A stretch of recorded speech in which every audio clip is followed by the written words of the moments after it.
ঈদের পর দিন আমার এক জোড়া জুতা দরকার ছিল। তো ঈদের পরদিন আমি এমনি ভাবছিলাম আমাদের কুমিল্লা শহরে কান্দিরপাড় কোনো দোকান যদি খোলা পাই তাহলে এক জোড়া জুতা কিনব। তো গেছি, গিয়ে একটা দোকান খোলা পাইছি, দোকান জুতার দোকান। ঢুইকা ওনারে বললাম, ভাই আজকে ঈদের পর দিন, আজকেই আবার দোকান খুলে ফেললেন, আজকেও কি আরো বেচা কিনা বাকি রয়েছে? এমনি বললাম আর কি।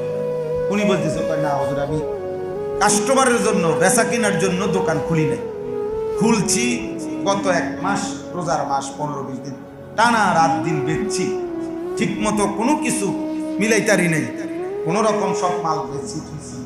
এখন আজকে ভাবছি একটু নিরিবিলি, এখন কি বেচলাম, কদ্দুর কি হইলো, আয় ব্যয় বসে বসে মিলাইতে আসছি, মাল স্টকে আছে কদ্দুর নাই কদ্দুর, এগুলো আমার বুঝে আসলো যে হায়, এক জুতার দোকানদারও রমজান শেষ হওয়ার পর হিসাব মিলাইতেছে তার 1 মাসের বেচা কিনা।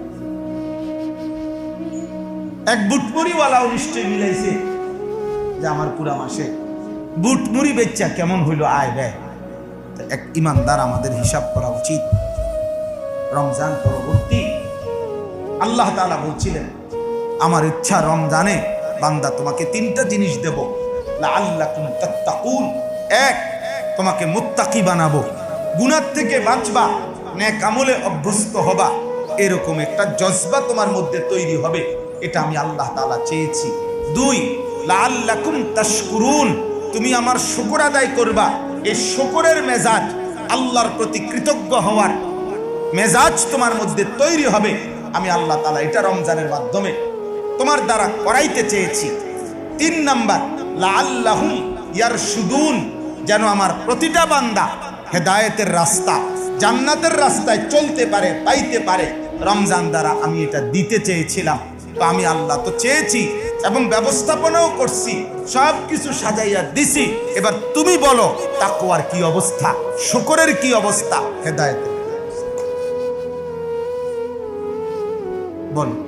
শুক্রবার দিন সন্ধ্যা থেকে নিয়ে আজকের মঙ্গলবার পর্যন্ত এই কয়েকদিনে যাদের আবার আগের মতো 5 ওয়াক্ত নামাজ যাদের কপালে জুটলো না, আবার আগের মতো যারা বিড়ি, সিগারেট, চা দোকানের আড্ডা, নাটক, সিনেমা, সুদ, কিস্তি, কিশোর যুবক ছেলেরা বাপ, তোমরা যারা আবার আগের মতো নারী, ছবি, মোবাইল, অশ্লীলতা, বেহায়াপনায় আগের মতোই বেনামাজি জিন্দিগি, ঈদের দিনে গান, বাদ্য, বাজনা, বাজি সব করলা, আল্লাহরে সাক্ষী রেখে বলো যে 30 দিনের পরে আল্লাহর দেওয়া এত বড় শ্রেষ্ঠতম মাসের এইটার এই ঔষধের টেম্পার 1 সপ্তাহ থাকবে না, একদিনও থাকবে না। সাহাবায়ে কেরাম জিজ্ঞেস করছেন, ইয়া রাসূলুল্লাহ, মাঝে মাঝে আমাদের অবস্থা এমন হয় যে আমরা 10 জন 15 জন একত্রে কথা বলার জন্য আমাদের এমন কোনো জায়গাই নেই, রাস্তার পাশে না বসলে কথা বলাই আমাদের পক্ষে সম্ভব হবে না, আমাদের এছাড়া কোনো উপায় নেই। মা লানা বুদ্দুন ফি মাজালিসি আন নাতাহাদ্দাসা ফিহা, কথা বলার জন্য আমাদের নিরুপায়, আমরা রাস্তার পাশে আমাদেরকে নিরুপায় হয়ে কখনো কখনো বসতে হয়। তখন আমরা কি করব? আল্লাহ নবী সাল্লাল্লাহু আলাইহি ওয়াসাল্লাম বলেছেন, ফাআতুত তারিকা হাক্কা, যদি না বসে কোনো উপায়ই না থাকে, বসতেই হবে, তাহলে তোমরা রাস্তার হক আদায় করো। রাস্তার কি আদায় করো? হক আদায় করো।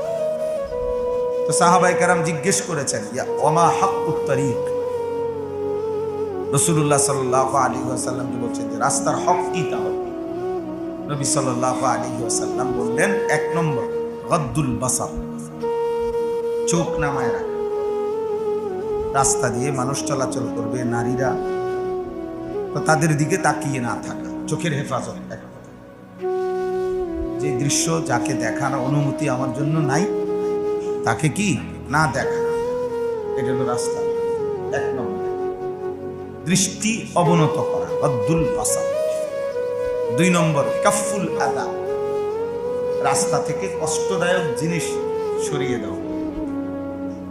কলার ছিলকা, বাদামের খোসা, আলপিন, এরকম যে কোনো কিছু ময়লা পড়ে আছে, তো সেটা কি করে দেওয়া? পরিষ্কার করে দাও, সরিয়ে দাও। 3 নম্বর রাদ্দুস সালাম।